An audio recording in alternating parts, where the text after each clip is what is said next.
You have no idea how much joy I think everyone right now in the chat has that you just told a poop story and a trail name story all in one and at the top of the episode. Like, normally we have to wait for the entire episode. Well, maybe not the entire one, but you just made everyone's day. Just saying. Oh, really? Oh.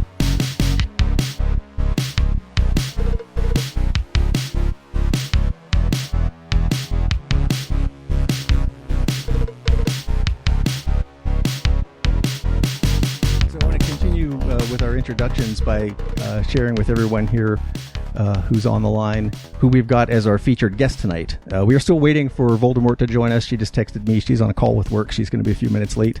But that other voice that you heard chatting with Daniel earlier with regards to video games and things like that is a very interesting person who goes by the name of Muddy Moose.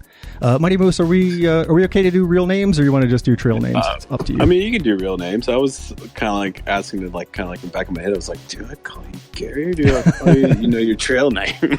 Yeah, we're pretty casual about real names, trail names, unless somebody's in, I don't know. We haven't had anyone who's in the witness protection program yet. But if we do, we'll blur your voice. Oh, no, I'm fine. You can call me by my real name. Cool. So Chris German, a.k.a. Muddy Moose, and I want to talk about your trail name in a little bit because every trail name hopefully has a story behind it. But I want to start by talking about how we met. And usually when I talk about someone who's our featured guest on the show, I usually refer to them as, so-and-so is and then some noun, like so-and-so is a hiker, or so-and-so is an adventurer, or so-and-so is a trail angel. I don't really have a noun for you because you kind of do a little bit of everything. So let's start with the beginning about how we met. The year after I hiked the AT, so this would have been the summer of 2015, I did a section hike that started at the northern end of Shenandoahs, and I was hiking to Harper's Ferry. Mm-hmm. I remember that day. Yeah, and right in the middle of that hike, conveniently placed for resupply, is the town of Front Royale. And or Front Royal. Yeah, I say Front Royale because I had a friend who was not from the U.S. who. It says it differently. Yeah, he would say Front Royale. He just really roll those R's. But yeah, and like any good hiker, I went into this thing without any real plan. I was like, it's the trail. I'll just stick my thumb out and find my way to town for resupply. Yeah. And a few hours before I was coming to that road crossing, I just met some other random section hiker, and we were talking about what are you doing for shuttle? Where are you going? Blah blah blah. And she just gave me your number on a piece of paper, and she said, this dude named Muddy Moose will hook you up, and then kind of like disappeared into the green tunnel. and much like the way things just kind of are on the trail, I trusted her. I called that number, and sure enough, boom, Muddy Moose shows up. And and we had a really great time. We only spent a few hours together, but we connected, and I've been following you for a few years, and you do a lot of interesting stuff. Oh, well, thank you. And your book is actually really amazing. So after I met you, I bought the book and everything. I was like, holy crap, this is awesome. I didn't give you a copy? I should have. No. You told me it's well, you didn't have a copy on you. Oh, that's true. Yeah, because you're hiking. That'd be a weird thing to do, right? Hiking AT with a backpack full of books. What was that? Hiking the AT with a backpack full of paperbacks. Leave them at every shelter. Yeah, the opposite of ultralight. So, if you don't mind, however much you feel comfortable telling us about yourself, a little bit of background, what your relationship to the trail is, hikers, etc. All right. Well, I was kind of like born and raised in Front Royal. So, if anybody kind of knows, Front Royal is kind of like pretty much an outdoors town, which you have the two rivers, the South Fork and the North Fork, come together, the Shenandoah National Park and then George Washington Park right next to each other. So growing up, I've always been like outdoors, hiking, getting in, picking up snakes, doing crazy stuff, Boy Scout stuff too, and then kayaking, canoeing. Then I started to get into international traveling and then hiking around the world a little bit here and there, and just kind of got the traveling bug, and I just can't stop. So yeah. Pretty much me. So there's a lot to unpack in that the sentence, I got into international travel. How's that start? Oh man, how did that start? Oh, I guess when I was like a senior. We were supposed to have our senior trip down to Florida. The whole 9/11 thing happened, so that kind of got like X-nailed. Like no one's not allowed to travel outside of the state, etc. So the school's like, oh, we're gonna go down to Virginia Beach, which is like 3 hours away to a crappy beach thing. And then some of the parents were like, oh, screw this, we're gonna take you guys to Mexico on the cruise. So that was pretty much my first international trip. As a under the age of 21 and still getting drunk on the cruise ship and right on. somehow making my way to another bar in Cozumel. But my real trip was backpacking Europe in 2006. My cousin kind of told me about it before he got married. He went to like Europe and backpack Europe for like a whole month. And he told me some stories, some good ones. He ran out of money, had to eat tomatoes in Spain in the farmland, got robbed on the train in Italy and all this other stuff. And those like kind of like, I was like, man, that sounds kind of like adventurous. So after I did like my community college for a bit, I decided to buy a one-way ticket, went to London, had no idea, and had a book in hand. What was it? Let's Go Europe. And I was like, all right, I'm going to do this. And one of my best friends came with me. So we backpacked Europe from London to Rome. And we stopped into Berlin during the World Cup. Had no idea. I like how your first international travel experience is a cruise where you're basically being pampered and every need is met. And you're kind of like, it's all right. That's cool. But what really hooks you is like, I might get robbed. I could starve. Yeah. Those are the two stories that really stuck with. Like, man, this sounds like adventure. And then I told someone like this quote is like, adventure starts when the shit hits the fan. And someone told me like make that as a T-shirt, and I always kind of stuck to that. I'm like, all right, I'm gonna go to this country. I have a couple of ideas what I want to do, but everything in the middle, I'm just gonna wing it and see what. I have no idea where I'm. And I learned my lesson for doing that to the first country you're about to land into, like London. They're like when you fill out the custom paperwork, they want to know where you're staying. Had that blank, and let me tell you, they were not too happy about me. So how do you resolve that? Just done it if they pretty much were pissed off. Argument back and forth, and then they were just like pretty much a dumb American, and then go over here, go get a hotel. I was like, okay. And I did that. They kind of watched me, and then so like you had literally like you didn't even have a room booked, or you had nothing. I had nothing. Wow. Like literally had no idea.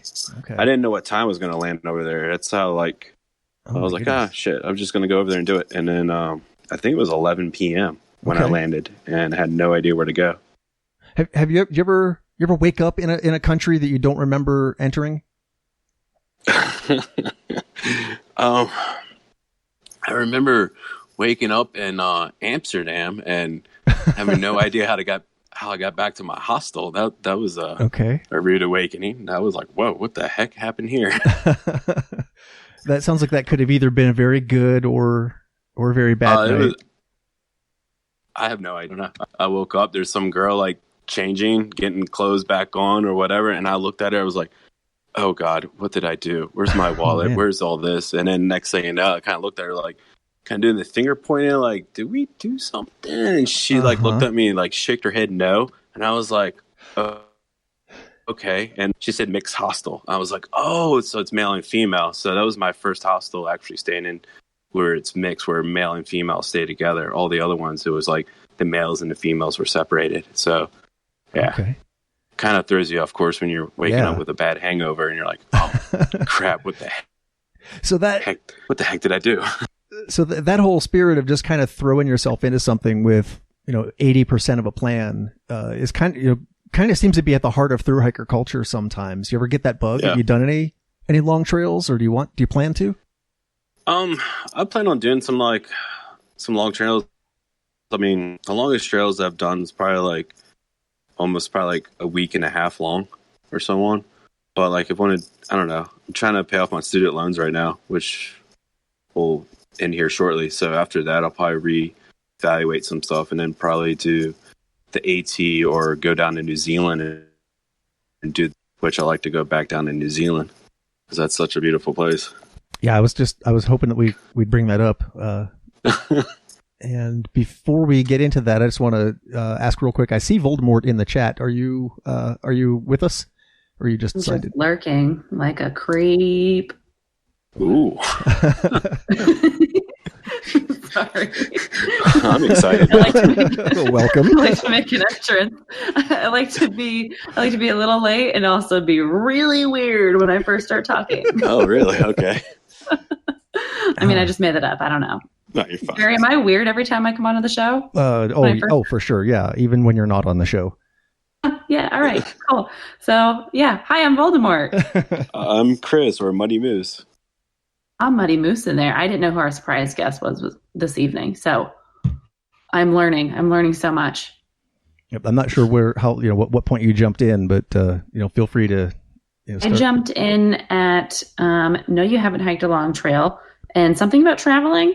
Some traveling stuff. I also see some comments about visas in the chat. Visas, yeah, and being illegal. Oh yeah, Jason H is a recent green card recipient. Congratulations! He is now. Congratulations, Jason! Officially allowed to be here. Although, sorry about that. I'm going to need to see some proof. Oh, welcome back. Yeah, welcome back. I hate technology at times. So why are you a Muddy Moose? Muddy Moose. Oh, why I'm a Muddy Moose? Oh man! All right. Story. So, Gary, is it okay if I derail briefly? Oh, please. All right. So, okay, perfect. Probably a handful of my friends who are part of a wilderness search and rescue group for the state of Virginia, and VDEM, which is Virginia Department of Emergency Management. We went up to climb Mount Washington, and what I mean by climbing Mount Washington, we ice climbed it during winter. So I summited Mount Washington 3 times during, March and February, those spans. So there's a lot of ice climbing up there too. So we did this loop. We also did some of the AT too, coming down. But eventually, what's that? No, that was just like years ago. No, not this year. I think this was probably back in probably 2014. Are you there? Yeah. So you've been doing crazy shit like this for a while then. Yeah. For search and rescue, I've been doing that for over, I think, 7 years. So wow. Yeah. So we went up there to do some ice climbing. So we went to REI in Fairfax city, close to DC, city REI, to get some like supplies, some so on, blah blah blah. And I was like, oh man, look at this. There's some like dehydrated, like some foods, organic. It's awesome. I was like, cool, I'm gonna buy that. And then we went on the trail, cooked that up, and let me tell you, that screwed up my stomach for a while. And as we're hiking out to this one area, everybody's like, dude, man, you stop like farting or whatever. You just sound really awful. I was like, I know, man, I really got to go to the bathroom. And so went off to this trail area. It's kind of close by the road, and drop drawers just went, and then there's like a moose in the background. There's also a moose crossing sign, and people just like I don't know. It's the deputy chief of the National Park Service, one of my friends. I'm not going to say his name, but like, Muddy Moose. And for the longest time, I didn't accept that trail name. And I was like, man, I just like the memories, the smells and all that. I'm like, oh man, this is just like, and all the everybody hating me in the hostel. I was like, man, so I finally accepted how I got my name. It's on the kind of like Mount Washington during the winter, and pooing. Oh my gosh. You have no idea how much joy I think everyone right now in the chat has that you just told a poop story and a trail name story all in one and at the top of the episode. Like normally we have to wait for the entire episode. Well, maybe not the entire one, but you just made everyone's day. Just saying. Oh, really? Oh.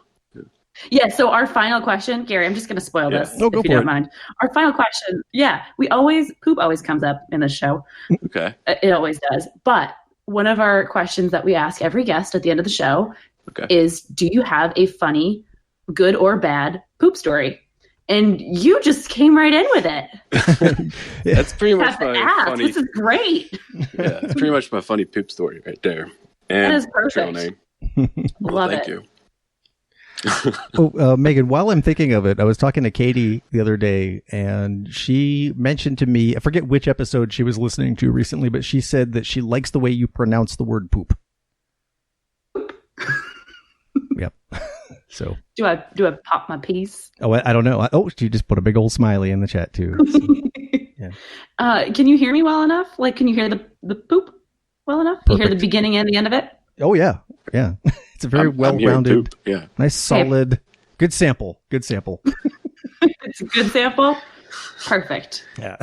I wonder where it falls on the Bristol stool scale. So, feel free to go to our Instagram page and scroll a little bit. So, Megan, just to bring you up to speed before you jumped on, we established that Chris Muddy Moose is, in addition to being a pretty well traveled world traveler. That's a weird phrase to say out loud. I guess a fairly experienced world traveler. He's also a trail angel in Pennsylvania. And I don't know if we want to. I don't know. If we want to advertise his services and have like 10 million people like start swarming his exact location. We're not going to put your phone number in the show notes or anything. But sorry, I was just copying and pasting his address from the internet. We've got your IP address. We know. We know what you're wearing. I know the password to your Wi-Fi. Yeah. So what what inspired you to just kind of like throw your name and number out there onto the trail? What gave you the Trail Angel bug? Well, it's I've been doing it for a while. Usually when I go on a break or whatever, I just go up there to have a lunch or something like that, and it's only like 3 minutes away from work. So, and I know that stretch is like 2 miles long, and then sometimes it doesn't like cut the side of the road, like all those brushes, and it's kind of like a hectic road to kind of hike down and then hike back up. So I just go up there and just chill. And funny thing is, cell phone service for around the area doesn't work, so work can't really call me. So I just sit up there and chill, and then hikers will come by like, "Hey, I need a ride," or I'll offer just take them. And then usually I kind of drive them in, kind of show them around, so they know where the post office is, Main Street, or which hotel they're going to. It's like, and sometimes I'm like, if it's a Friday night, go down to Lucky Star, I'll buy you a beer or whatever. I've done that multiple times for people, but I think like being up there and meeting new people every day was kind of neat, and being in a small town and talking to new people, seeing where they come from, why they get on the trail, and so on, was kind of neat. But I don't know, it killed some time and helped people out. Mainly. Do you mind if you can think of any? Do you mind sharing with us? And you don't have to give like names or anything, but some of the more interesting people you've met. Oh man. I think it was I was on the Hogback Mountain on Skyline Drive, just sitting out there cooking, just watching the sunset, and I think like these there's a couple. And then there was, I forget her name, but now she works with REI in Washington. They were all just trying to slack pack all the way in. And they were just trying to do something. And I usually just gave them a ride all the way into town. So that's 20 miles off the trail. I just did that for them because they were like, it's getting like close to 7 p.m. I did that for them and then met them up with Lucky Star. Then I know Rabbit. Who was on your show, I think a couple weeks ago. Yep. She was a little bit, and then she got stuck in a situation where someone got hurt on the Aqua Blaze, and then she was stuck in town for like a week. And so she came across the street to have, I guess, something to eat at Pavement. So we actually became best friends after that. And then there was, not Rabbit, there's Mouse.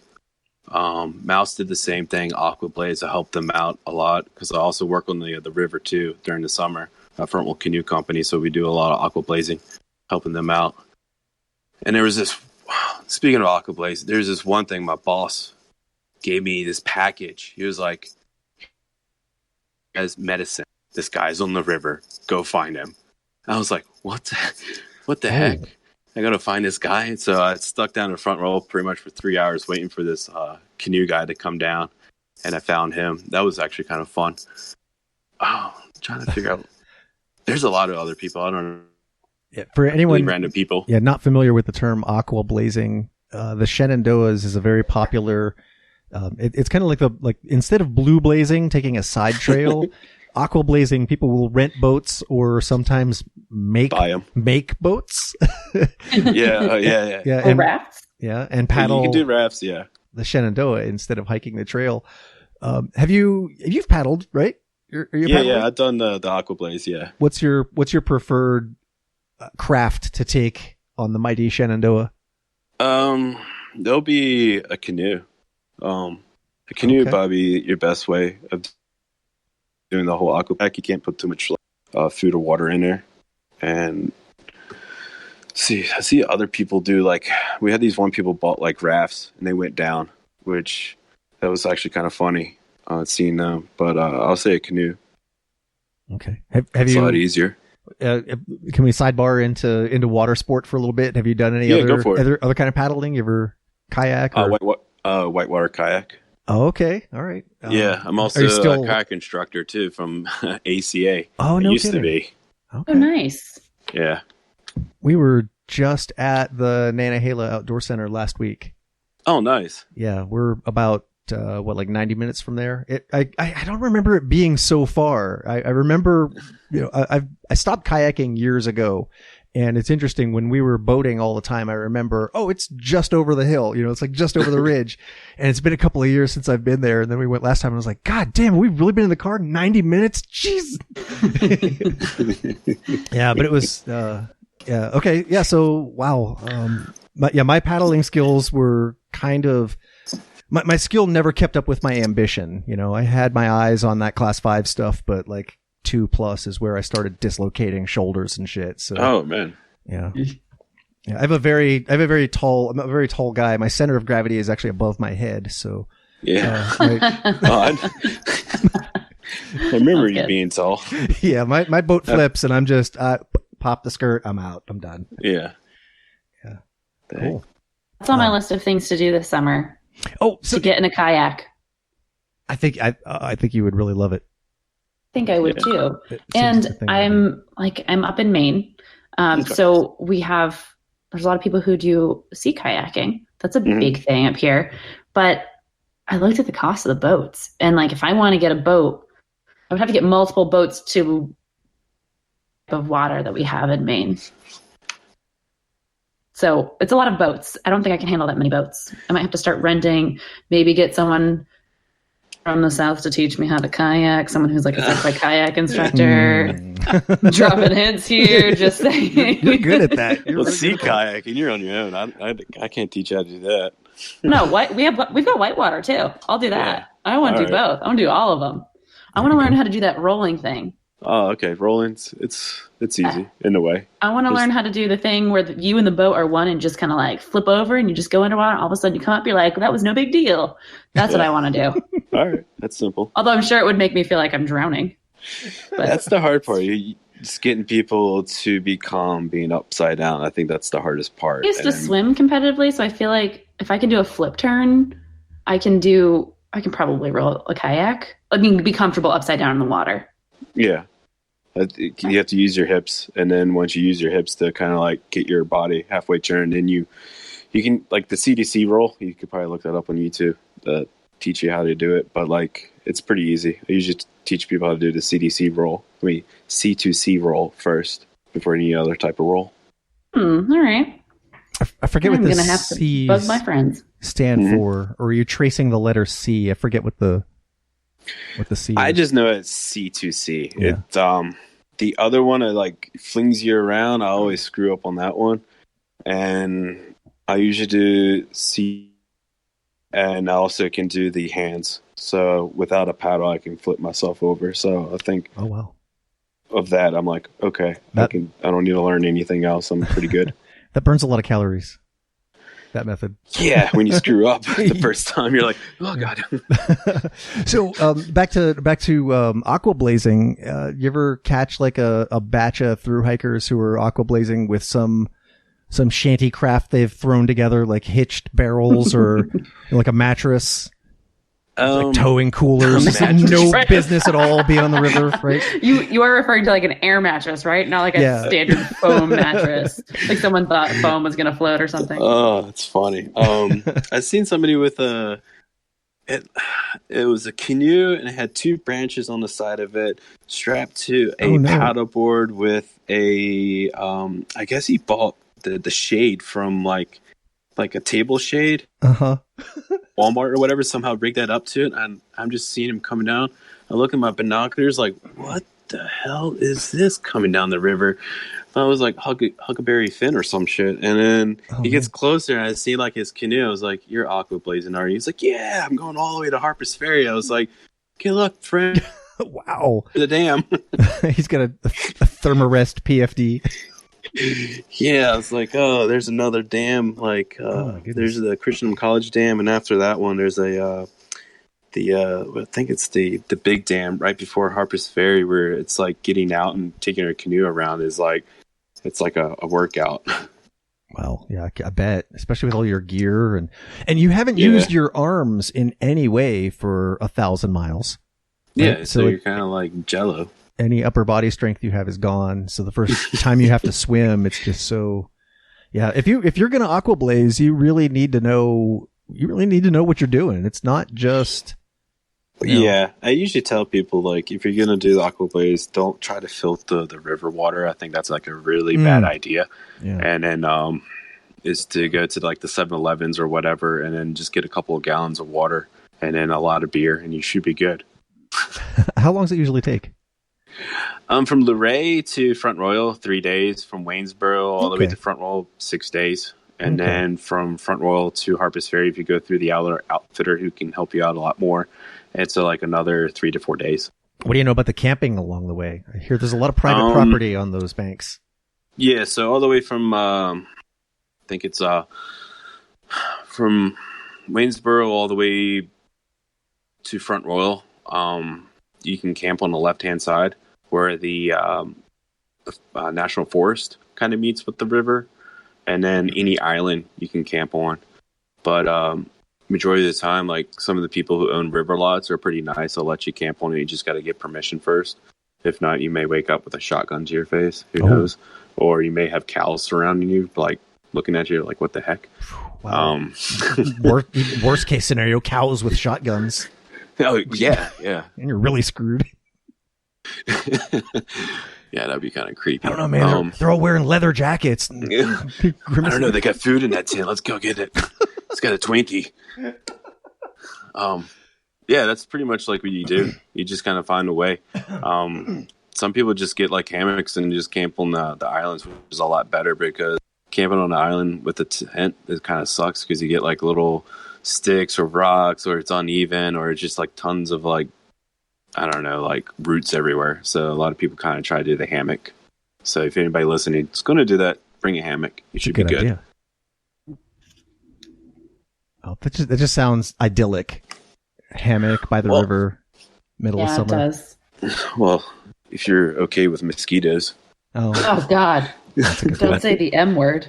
It's mosquitoes right now, so it's pretty bad up here. I bet. That's Maine. Yeah, I don't know what it's like down there right now. It's not too bad if you're next to a creek, like Happy Creek that goes right through Front Royal. It can be pretty bad. But other than that, it's fine. I'm going hiking this weekend, and I'm preparing mentally to be eaten alive. Oh, where are you going? I'm going up to the Whites somewhere. I don't know where yet. I'll probably end up staying up at Eric's place, a Rattle River Hostel. Okay. Or hostel. I like you just call it Eric's place. Well, Eric does run the place. You're one of the cool kids. Well, I did know Eric before he ran the hostel, so. Oh, okay. Then you really are one of the cool kids. I wasn't joking. I'm one of the cool kids. I stayed there when the previous owner owned it. I remember the trail before it was called the trail, man. Yeah, Eric did warn me that the bugs are really, really bad. I was thinking about camping out in his backyard, and he did warn me that the bugs are really, really bad up there. Well, you know what He came down from Baxter. He was just at Baxter at the beginning of this week, and he also warned me today. He's like, "Oh, you're gonna have to bring some bug spray. The bugs are really bad." So permethrin really won't be an issue tomorrow because you won't be wearing any clothes, right? Oh, that's right. It is actually scheduled to rain all day. I remember I said, sorry, I didn't mean to cut you off, but I remembered that I made a promise online that because tomorrow is Hike Naked Day that we were going to podcast naked, and I'm sitting here wearing pants and a shirt like some kind of a schmuck. Oh, I didn't read that online. I didn't get that memo. Yeah, do you guys? I am fully clothed. Right. I mean, I'm not. It's Hike Naked. Right, talk amongst yourselves. I'm just going to unzip my pants right now. Oh, boy. All right. Yeah. Yeah, Booster says pictures or it didn't happen. Speaking of pictures. Pictures or it didn't happen? Yeah. Is that what someone said in the chat? Yeah. Oh, Booster. Yeah. So, Chris, one of the things I mentioned earlier was that I'm glad that after we had our brief, you gave me a ride somewhere, and I'm glad that wasn't it. Like I'm glad that we connected and followed each other on social media then, especially because your various social media feeds, Instagram and Facebook, have just been filled with amazing photographs too. So it's it's not enough that you're an ice climber and a kayaking instructor and I'll just go ahead and say it. You have quite the luxurious beard, my friend. Well, thank you. Luxurious. Oh, that's very complimentary, Gary. Yeah. I know. I'm like, wow. Also, in that realm that I would call talented photographer based on, me not knowing anything about photography, I think you're. It's okay. I mean, my pictures are just okay. Yeah, you go to cool places and take big lenses and make really cool stuff. Well, thank you. Yeah. So if someone were interested in seeing some of your work, what would be a good way for them to find you online? Oh man, it'd be my Instagram thing, which is pretty much like C German 1983, or find me on Facebook, which I don't know, but it's like facebook.com/ pretty much the same thing, C German 1983. My profile's pretty much wide open. I post I want people to see, they can see it. There you go. But the Instagram one, it's a lot better. Those are the ones I usually post, like the good ones. Okay, there we go. I put a link to that in the chat room, and we will include that in the show notes as well. Oh, sweet. All right, cool. So I know Megan is on a little bit of a strict timeline tonight, and I don't want to keep you on the line too long. So if you don't mind sticking around for a few more minutes, I've got like 2 or 3 more questions, and then we'll try to wrap up around 8, if that sounds all right. Yeah, fine. Okay. Can we get back to some of your world travel adventures? Yeah. And I'm just going to ask you. I'm just going to ask you like a really open-ended question, and that's just like, what? Tell me. I don't want to say like what's your favorite thing that you've done, but like I know you've done a lot. Like just in the last year, how many places have you been? Year from this date. So that'd be Thailand, Jordan, Egypt, and China. So I've been to 4 countries in less than a year. So 5 if you count ours. Oh. 5 if you count America. Yeah. I think we're still a country, just barely. Yeah. Actually, no. If I did, I forgot about Thailand, which I had a layover in Dubai. So I had a layover there for like a whole day. Mm-hmm. So I had 24 hours. So I just kind of ran around and tried to do as much as I can. And I got lost in their massive like mall. And I was like, oh, dude, that mall is insane. Yeah, I found an ice skating ring in there, and I found a waterfall, and I found a whole bunch of like penguins running around. I'm like, what the heck? I'm in the middle of the desert. What the heck's going on? It has the best floor plan of any mall I've ever been in too. The whole thing is it's a straight line. Like there's no turns, and it's like 1.5 miles long and 3 or 4 levels high. Yeah, I think it's like 4 levels high. That's ridiculous. Yeah. I forget where I was going when I had to stay there too, but it was kind of the same situation. Like I had 8 hours and I still didn't see the whole thing. There was, they were raffling a Lamborghini at a sunglasses hut. What? Yeah. You should have bought like $300 worth of raffles right there. I think that would have been. Get the Lamborghini home. Just keep it there. Then when you go over there, you can have a Lamborghini. Wow. It's a really expensive, like, sidecar. Wow. Sidecar? Yeah, it's not really a sidecar, but you know what I mean? Like a car on the side? Yeah. One on the side. Okay, so when was New Zealand? What's that? When was New Zealand? Oh, New Zealand was 2016 to 2017. So when I say during December and mid-December to mid-January. So I get to see their holidays like Christmas and New Year's. So I like to do that to every country I go to or try to. And you hit up any trails while you were there? Yeah, I half their names I don't even know. I did the Al Tasman track. Their trails are usually called their tracks. So the Al Tasman is pretty much a coastal hike, which is like a really beautiful hike. I got there late, so they did a water taxi for me to take me all the way up. I was supposed to spend I think it was 3 days there to do the whole thing. But when I did the conversion, it's only about 20 some on miles or whatever on flat ground, or 27. So I was I got there late. Lady was like, don't worry, we'll get you there early in the morning. And then I got there early. She's like, but all the campgrounds are all filled up. And I was like, don't worry, I'll hike all the way back. And then I'll just pass out my tent right at the place. Mm-hmm. But yeah, I did that one. I did the Alpine Crossing. I did a few ones down in Queenstown, which I don't remember most of the names. But anywhere I went, I try to do a hike, a small one or a big one. But was the Milford Sound. But I have to go back and do that one because that one filled up quickly. That's a really popular hike. Would it be unfair to ask you to even attempt to name a favorite place? Or a favorite. I think every trip I have has a favorite part about it. I'm kind of torn between New Zealand and the Galapagos Island. So the Galapagos is all the environmental, not the environmental, but the evolution and everything else, the volcanoes and how things are changing there quickly in a way, and the wildlife was really amazing to see everything. While New Zealand was just pretty much a epic country for being an outdoors person. They really cater and have that well designed for being a hiker, taking a car from one place to the other. They really have that pat down.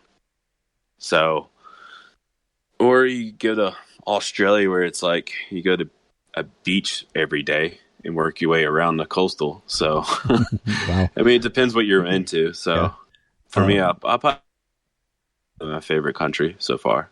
You cut out briefly. You mind repeating that last part? New Zealand would probably be my favorite one. Oh, out of everything. I hear that a lot. How about have you been to Iceland? No, I haven't been to Iceland yet because I usually take a month off during the winter time. So Iceland during the winter. So I'm trying to figure out if I can do that this spring break. I don't know. It depends on depends if I can get two friends to do the rickshaw race with me, and if the rickshaw race in India is on my spring break, I'm going to do that in India. If I don't have anybody who wants to travel with me, I'll probably go to Iceland during spring break. Let's see. Shaw race? Is that what I think it is? It's you start in one end of India and then you have to end the other side of India with a little 3-wheel tuk-tuk. Yeah, that's what I was picturing in my head. So yeah, you say you need a couple friends to do this with. Does that mean that you need someone to sit in it? You need at least 3 people so you can switch out people. Yeah, switch out. Oh, yeah, that's right. Yeah. I mean, I was about to volunteer, but there's running involved. Running involved? No, there's no running involved. It's just. Oh, is it? You can't run with those things? You have to do a trot? What do you mean? No, you sit in the vehicle. It's like a little motorized, like 50cc. But it's motorized. I thought it was like I was imagining like the old, like the real rickshaws that like are human powered. No. This is like this is a motorized thing. You see them all over in Thailand and everything. So they have them in India. So it's a charity event. So you raise money. 50% of your funds goes to whatever organization you want, and the other one goes to their organization. But I was thinking about doing that as like kind of like a joke. How much time off do you need to do this? I think about 2 weeks, 2 to 3 weeks. Are you considering this, Megan? If you were about to say like 4 days, I'd be like, yes, sold. I can take a full week off, buffer it. Hey, Chris, some fun days before and after. Yeah. Sorry, I can't do days. Dang it! What charity do you have in mind? It'll probably be my in Africa, in Kenya. So he does a lot of stuff with kids out there, like builds like he's a church organization, not a church, but he does religious stuff and builds like kind of like a school, orphanage area. He's also trying to help out with the kids, teach them how to do farming and also do agriculture stuff so they can actually grow their own food instead of being more reliable on foreign aid. So he's trying to help them out as much as he can, but make them more self-sustained. Well, that sounds fantastic. Yeah, it's also in the most shadiest place in Kenya too. So, wow. So I've got 2 more quick questions, okay. And then we'll take some more questions from the chat room. If anybody's got some, go ahead and type them in. So I guess what I was going to ask is just probably a question that you get quite a bit, and anybody who has a pretty active outdoor lifestyle probably hears a lot. And if you don't want to say, that's totally fine. But do you mind saying what you do professionally that allows you to take off so much time and travel this much? That's fine. Everybody always asks me that, and I always have, I'm kind of like, it's a deeper question. I have to backstep a little bit. So I'm in the IT industry. I do like network engineer stuff, troubleshooting and everything else. And everybody's like, oh man, that's where he gets all his money from. Like, well, let's backpedal a little bit, people.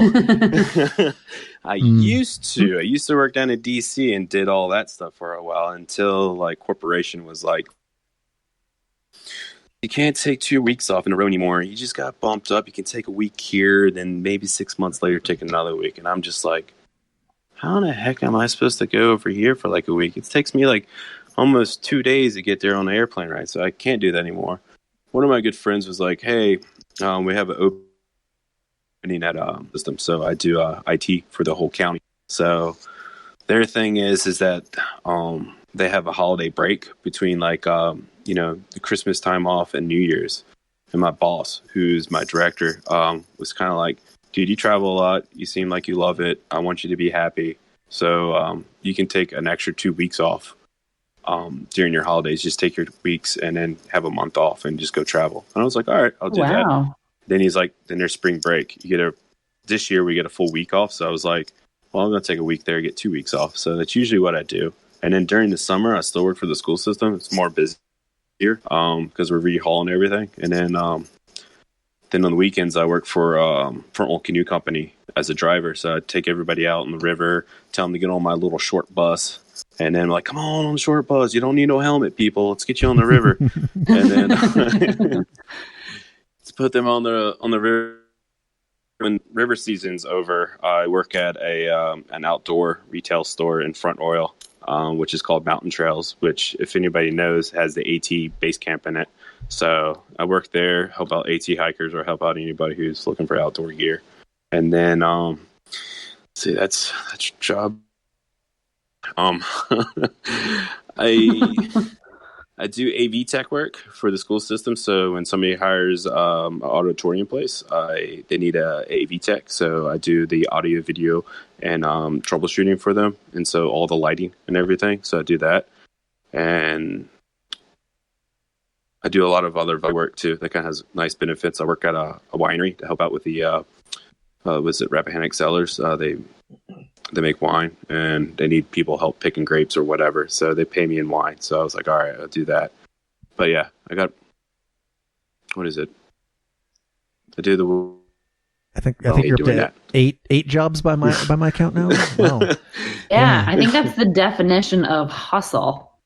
Hustle, make the money quickly, and then have the money ready to spend on airfare. So generally, summer I work 7 days a week. I don't have a day off. So yeah. Wow. So I do everything. Yeah, really hardcore, and then take a month off, and I'm like, peace, bye. I was going to say, you work and play at about the same level of intensity, it seems. Yeah. Yeah, well, I am single. I don't have no kids, so I don't own a house. I just rent an apartment, so yeah. out there. So somehow figure out the quantum theory of making time. So Bunny in the chat asks, what place do you want to go next? Ooh, good question. So I'm on a dilemma right now. I'm maybe going back to Australia to fly into Melbourne and do a road trip from Melbourne to Perth.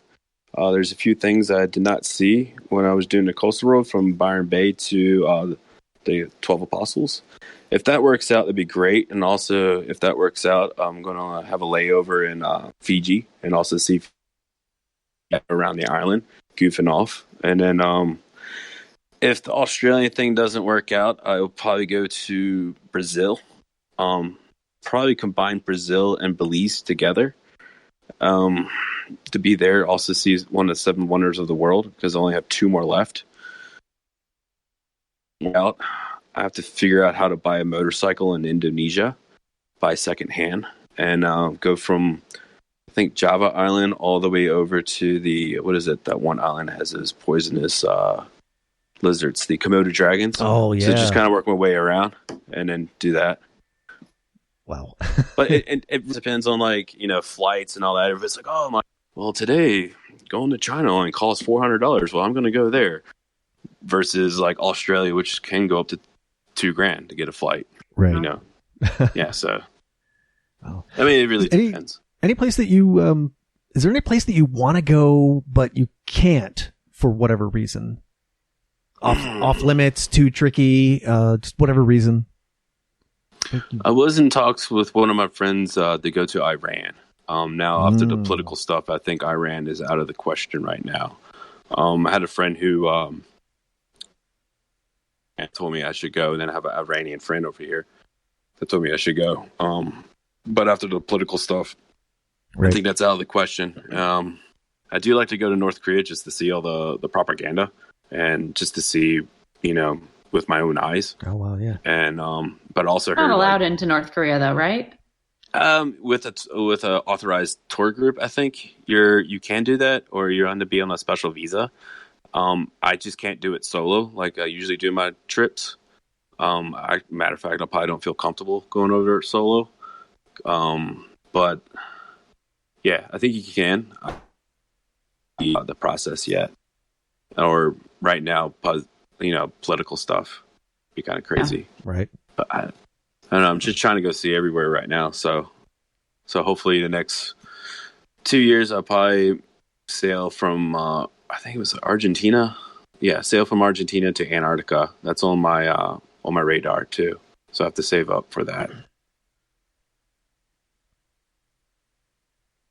Megan, you want to read Captain Claimbeard's question? I can indeed. Uh-oh. All right. In all your travels, what's one thing that ended up being underrated? Underrated. Oh man. Like underrated, like not good or anything like that. Or something that everyone told you have to go see it. It's amazing, and then it was shit. Or something that everyone was like, "Don't bother," and you were like, "This is the coolest thing in the world." So like or underrated or overrated. Overrated. Okay. Let's go start with overrated because it's the first thing that popped in my head. Was probably doing the Inca Trail.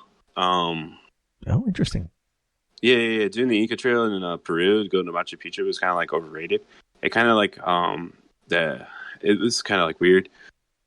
So when you do it solo with a friend or whatever, or like a small a little group, but no, you gotta hire a guide and everything else. You have to have a tour guide and all that. Pretty much you have your Sherpas that go in front of you, pretty much set up like a little small base camp every day, and then make you food, make you everything, carry all your gear pretty much, and then You don't even really take your tent. They have tents there, and they just pop up. It's kind of like the Patagonia guy said. I forget his name. It's like, oh, you climb Mount Everest, they make your tent and put your sleeping bag on, put a little chocolate on your pillow. That's what it felt like. And one of my friends was like, "Man, this feels like a Disney cruise ship." And I was like, I was just going to say that goes. I was like, yeah, we haven't had a shower for 4 days. I guess it's like a Disney cruise ship, but we get soup and good food every day, so I'm good. But going to the bathroom was a crappy part too. But other than that, that was probably overrated. But there's a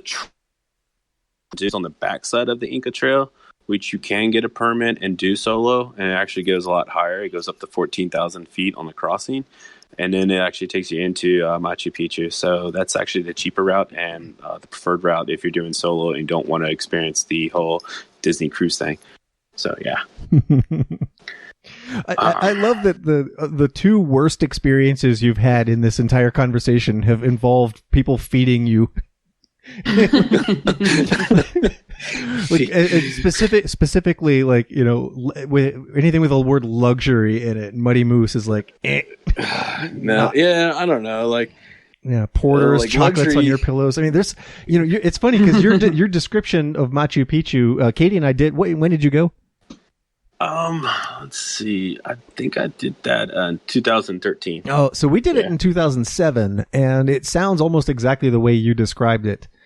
But I remember really enjoying that experience. I understand. I get it completely. Yeah, I totally when I got into it, I thought this would be something totally different. But I went at day 2, and I was like, what the hell? I'm like slack packing the whole way. The only thing on my backpack was like my jacket and some water and some snacks. Like, I thought it was gonna be like a grueling day, getting up to that crossing. Yeah. I think the crossing on the Inca Trail is like a little bit over like 13,000 feet, which the last 100 meters Dead Woman's was Pass? not. What's that? Dead Woman's Pass. Yeah, Dead Woman's Pass. Which the last 100 meters, me and this guy raced to the top. Pretty much exhausted for a while, but I don't know. I mean, each to their own. I just kind of thought it was not as hard as people said it was. Yeah, we actually had similar experiences in the group that Katie and I were in. We were, and I don't think this has anything to do with us being the only Americans in the group, but we were also the only 2 people in our tour group who carried all of our own gear. And it was it was for that reason, because it felt weird to let someone else do it just because, we weren't used to, having that kind of an experience.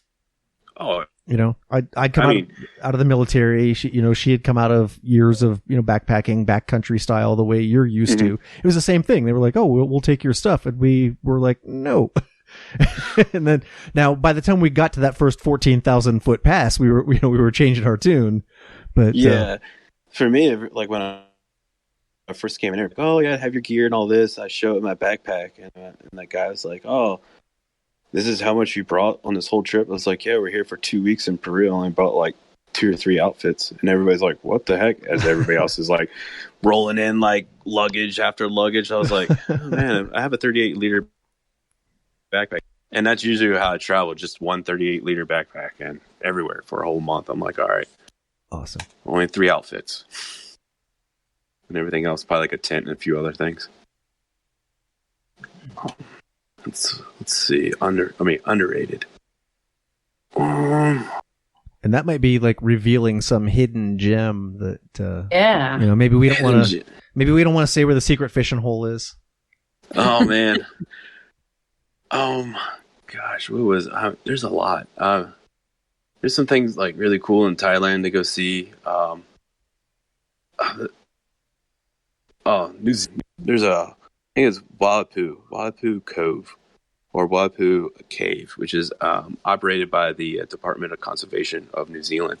Now everybody goes like New Zealand, like, oh my god, I gotta go like see all these glowworms and everything else. Well, most likely the advertisement you're probably gonna get and everything else is like paid services and everything else. Well, this place all the way up in the north is the first thing I did when I landed in New Zealand. Got my car from Juicy, and let me tell you, it was a juicy experience. And I was rolling out of that place, rolling my window down, and I was like, you guys just gave a car to like a American driving on the wrong road, and I had to shoot straight up north. And my first roundabout, I had no idea what the hell I was doing. And yeah, I got a ticket for not paying a toll road. You don't pay like money at the toll. They usually take a picture of your license plate. But anyways, let's fast forward. I get this where I learned about through somebody on Facebook. I seen they comment something, so I messaged him, asked a little bit more, and they told me about it. And so I went up there the first day, got up there, went inside his cave, ran into some German people, and they spoke some good English. So we went into this cave just to find glowworms. I have no idea. That sounds really cool. And it's all free. That's the cool thing. You can also camp there too, to also have outdoor showers. So I was like, heck yes, this is awesome. So I get in there and we get to the galaxy room. And you sit down, just rub your eyes a little bit and just sit and watch. And it's like looking like you're in the galaxy, just looking at these glowing things. And it's just unbelievable. That is probably my number one experience all of my travels is being in that cave, which is free. And it has a place to take a shower and camp. And if you want to jump off a waterfall that's really high, it's right down the road too. Wow. I just put a picture of glowworms because I didn't know what glowworms in New Zealand looked like. So I just put a picture in the chat of glowworms in a cave. Oh yeah, let me look at that. Yeah, it's pretty much it. There's even like this cave even has a creek going into it, just like a little creek, and it's beyond beautiful. Like look at that picture. No, you got to go see it. That picture doesn't do justice. Because these pictures are awesome. Yeah, no, they're really awesome. It's just you're telling me it's better than that? Yeah, it's better than that. Just sitting there and just like that doesn't look. You just lay back. You really just want to put like a blanket and a pillow and just sit there and sleep. Just look at them. Oh man, that doesn't even look like Earth. Oh, it doesn't. It looks like something from that movie Avatar. Oh yeah. Like 10 years ago, or super popular, and they said they were going to do another one, and then it dropped off everyone's radar for 10 years. Yeah, it looks like something from that. It does, doesn't it? And the funny thing, those things actually move too. So, they go up and down. They're a little sticky, like little web thing. So you can, if you do a long time lapse, you can actually see them as they capture stuff or as they keep reproducing like sticky stuff on their web. So they glow to bring in bugs into the cave, and then the bugs they go to, it's the light, and they go to the light. Well, yeah, they die. Oh, yeah. We'll put a picture of that in the show notes because that's really something special to look at. I feel like I've seen that glowworm cave on like a David Attenborough thing before. Like it really, the one that you posted in there. Yeah, like from Planet Earth or Planet Earth 2, or I feel like I've seen this before. But it's really amazing. Yeah. So I'm sorry. Go for it. Oh, I just said it's really amazing. Yeah. So there's somebody posted the one of the boat. Those are the ones that you got to pay for, and they're like, I don't know, they're like $150. They go do something like that. Like a paid tour. Yeah, just a paid tour that they're kind of rushing you through and everything else. From what I heard, like they got a lot of people come down to this go see. And, most of the people like, I don't want to do all this research. I don't want to do this. They just pretty much want a Disney cruise ship. And they're just like, let somebody else do everything. A Disney cruise ship reference. I love it. Yeah. So they were like, oh, yeah, pamper me, put the life vest on me. Tell me what to do, what not to do. Tell me where to look. As for me, I went to this cave and almost got stuck in this little tunnel. So, yeah, with two German people. But, yeah, too bad I think I have a picture somewhere. I was going to say, too bad Fozzie's not here because he likes to pick on the Germans for some reason. He does. That'd be funny. Yeah. Oh, the Germans? Oh, we had a joke down there in New Zealand. Uh-oh. Every house I went to, I was pretty much the only American. I think, yeah, everywhere I stayed, there was maybe just one American or it's just me. So it was a whole bunch of like Germans, some French, some Dutch, and so on, and some other different people, and it was just everybody's like, oh, it's the American, and that's when like all this political stuff, I was like, oh my gosh, I feel like I'm the ambassador of the United States down here. What do you guys want to know? Okay, that's weird. But like the one joke was that there was so many Germans down there where all the other people were like, all right, we just got to make a jam. We're just like, all right, guys, who's protecting Germany? And I don't know. It was down there. It was kind of funny because there was so many Germans. Like, okay, you know how the whole Germans with the whole World War II. It's like, hey guys, who's protecting Germany? You know, and yeah, a bad joke, but it was kind of funny at the time. In Das Boot. Yeah, Das Boot. Sorry. I'll go for it. No, go ahead. I'm trying to remember the town. It was in New Zealand. They had it was a surfing town, not Nelson. I think it was in the North Island. It's on the West Coast. Oh, it escaped my head, but it's the surfing town on the West Coast. It's really easy to find. And there's this guy who, man, he looks like he's tan. He's probably missing a tooth. He just looks like some guy you don't think this is what he does for a living. Okay. I mean, but he had like a cafe restaurant, like a small, like little cafe restaurant, like about the size of like a bathroom, you know, just really small, and has a roaster and all there, and has a little side window where you get all your coffee and all that. And you got all these like kind of like hipsters coming in and everything. And he was probably one of the coolest guys I've met down. So, had his slang going. I think it was from Aussie too, but he was just like, I loved it there. And I forget what the town was. I'm gonna have to like look that up. But you guys can ask me questions. I was gonna say maybe we could add like save that for the show notes or add it in, because we're a little bit past our scheduled stop time for this evening, just because Megan has to leave for work. Megan has to run. I forget why. Oh man. Yeah. I know. I had a time limit tonight. I was having so much fun. We were having so much fun. You know what? We can have more fun again another time. Oh, part two. That's actually not a bad idea. And now that, I always like to, they always say in show business, always leave them wanting more. Just leave them one more. Wow. Yeah. I think maybe next. Yeah, they say that, and they also say always leave them laughing. And I can tell you, based on personal experience, those two pieces of advice really kind of ruled my whole dating experience in high school too. No,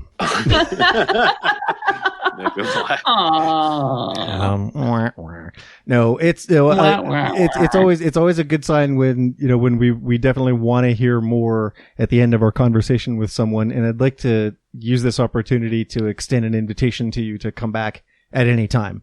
So, now you've got Discord set up. It was super easy. And, we do this every Wednesday night, generally at 7 p.m. This week is a bit of a fluke because we got people traveling all over the place and doing various things. But, we try not to have a podcast be like host, co-host, guest, straight up interview. We always like to have, we think of this more like a hangout than an interview. And we like it when people who have been with us before show up randomly later. And, so like you can help us ask questions of other people later. That would be cool too.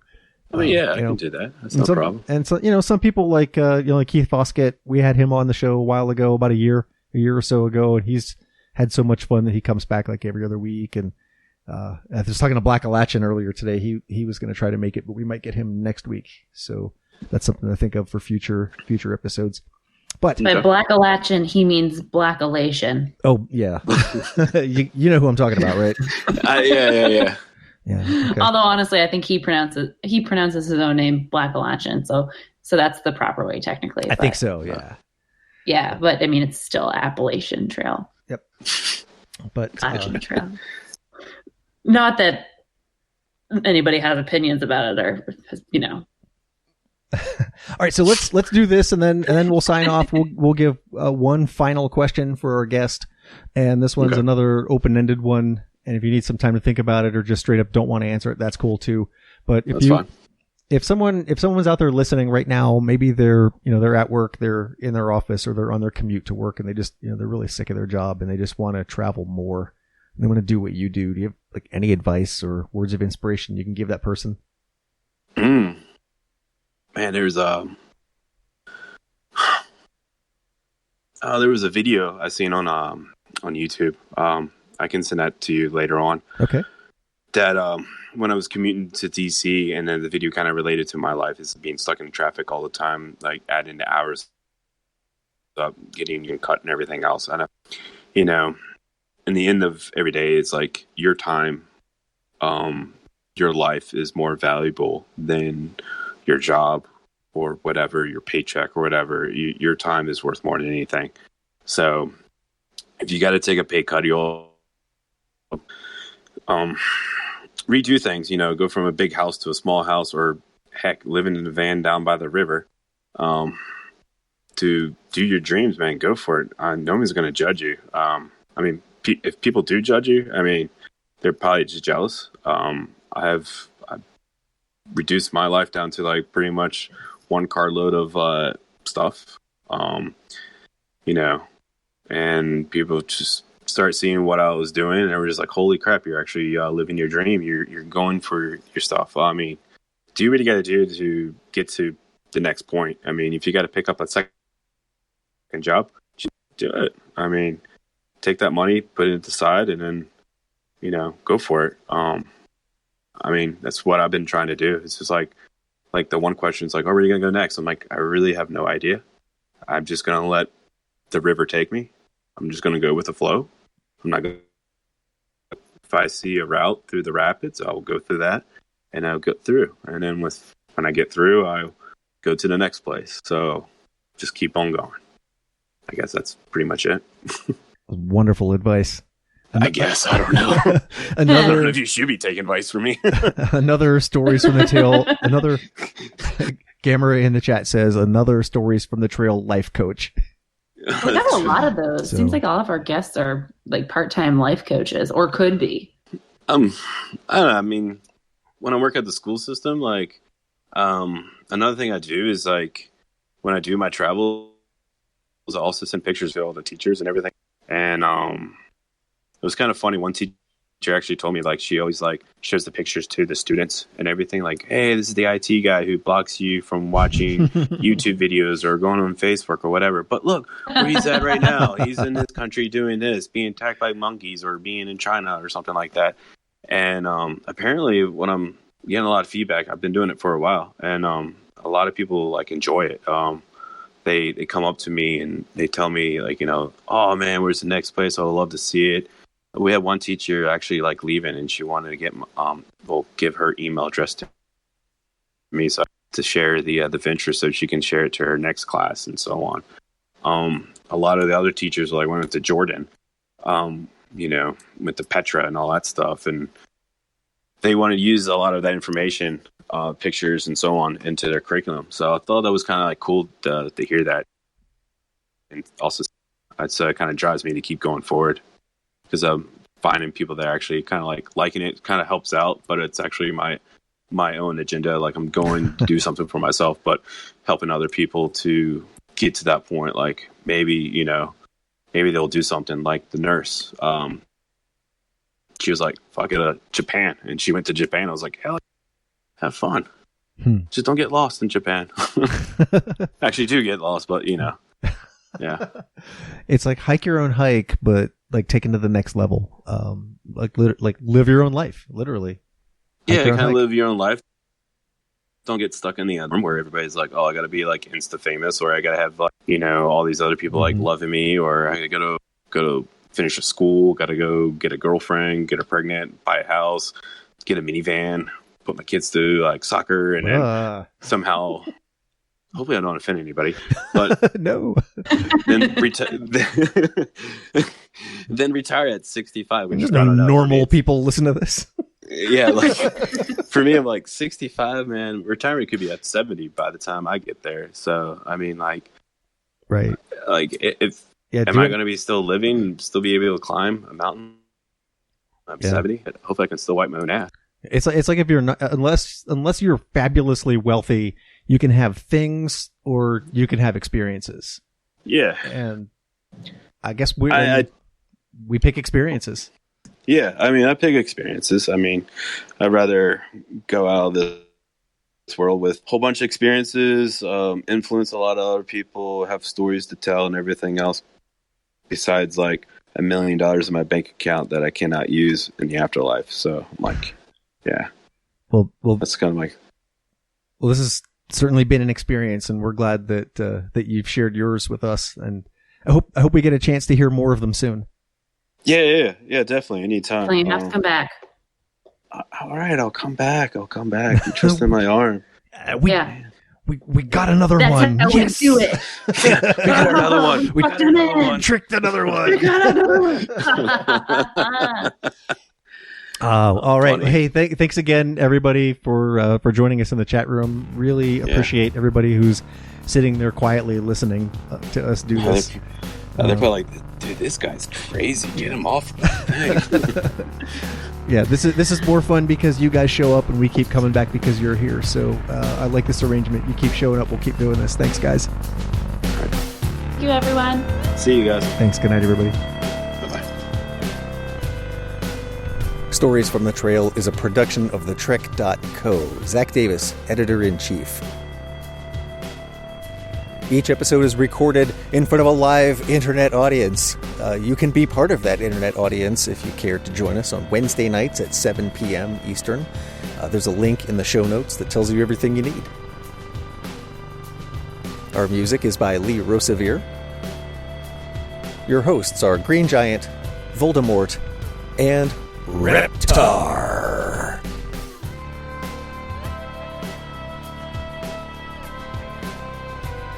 You can find us on social media, Facebook, Instagram, Twitter, all those places. Just look for Stories from the Trail.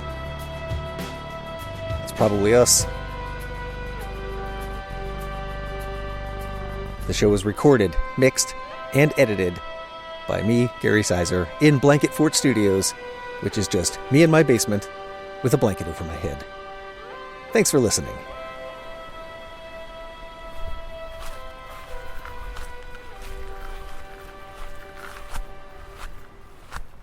All right, and that's a wrap. Yay! That was a lot of fun. Is Daniel still with us? I don't know. I think we would know. He's been on mute this whole time. It's like, unmute me, please. Not really.